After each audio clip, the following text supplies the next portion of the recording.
You know, when you think of folklore, you probably picture something ancient, something from the past. But what if it actually holds a crucial key to our future? Today, we're going to dive into how the stories that define our communities are fighting back against modern threats, and what that means for those of us trying to preserve them. So, let me start with a little story, an allegory. Imagine a village that's doing great, paved roads, big houses, all the wealth you could ask for. But slowly, over time, the tradition of evening storytelling, the sharing of histories, it just faded away. And as this powerful quote puts it, that village, it could still survive, but it had no idea who it was anymore. And that right there is the heart of the problem. Without its stories, the village completely lost its identity. Yeah, the people had skills, they had comfort, but they had no compass. They didn't know who they were or why their community even mattered. And that feeling of being unanchored, well, that's something a lot of us can probably recognize in our own communities today. So what's causing it? To really get what's happening, we have to look at this huge shift in how we communicate. The philosopher Walter Benjamin, he saw this threat coming almost a century ago. And believe me, his ideas are more relevant now than they have ever been. So here's Benjamin's big idea. For thousands of years, humanity ran on experience. It was passed down through stories, as wisdom, as counsel. But in our modern world, that's been shoved aside by a new force, information. Verifiable, immediate data and news. We've basically traded the deep roots of wisdom for a constant flood of disposable facts. Okay, let's break this down because this is really the core of it. On one side, you've got storytelling. That's all about wisdom and experience. It's timeless, right? A good story can be told for generations. It creates a real human connection and gives you counsel on, well, how to live. But then you have information. That's a whole different beast. It's just facts and data. It's completely tied to a specific moment. Yesterday's news is basically worthless. It demands verification, and while it might explain the why of something happening, it offers zero guidance on how to make sense of our lives. So this leaves us with a pretty scary question, doesn't it? If Benjamin's right, if this flood of information is really drowning out the stories that anchor us, what does that mean for our future? Are we all just destined to become like that wealthy lost village? Well, here's the good news. The story doesn't end there. Because it turns out, folklore isn't just some fragile relic. It's actually an incredibly resilient and dynamic force.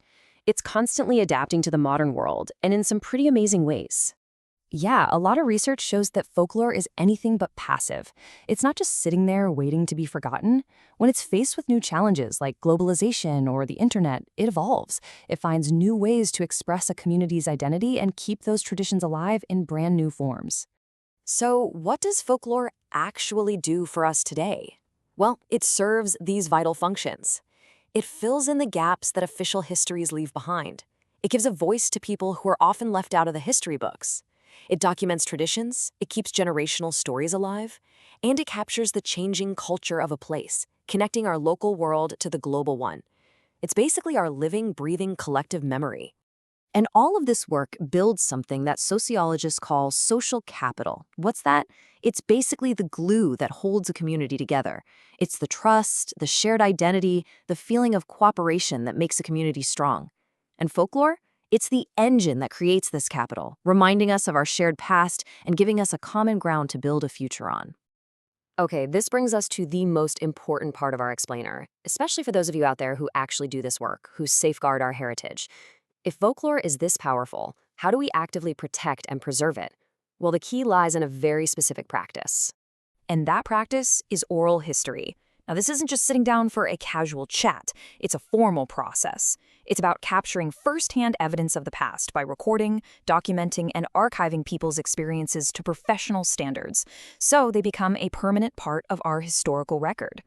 And if you're going to do this right, there's a clear roadmap to follow. First, you scope out the project. What's the theme? Why is this needed? Then you plan your resources: time, people, equipment. After that, and this is so important, you handle the ethics. You get consent, you protect your interviewees. And finally, you document and archive everything so that people can actually find it and use it. And listen, that last part, the archiving, it's absolutely key, because preservation is totally pointless if nobody can access it. The goal isn't to lock these stories away in some dusty vault. It's to create a living resource that people can interact with through websites, exhibitions, school programs, art, so the stories can keep doing their important work. And we can't forget the incredible impact this has on the storytellers themselves. This quote just says it all. The very act of sharing their experience helps people make sense of their own lives. It builds a sense of identity and well-being, not just for them, but for the entire community that gets to hear their story. So, we're going to end by turning this whole thing back to you. In your neighborhood, in your family, your community, those stories are there. They're in the memories of your elders and in traditions that might be fading. They are the anchor we all need.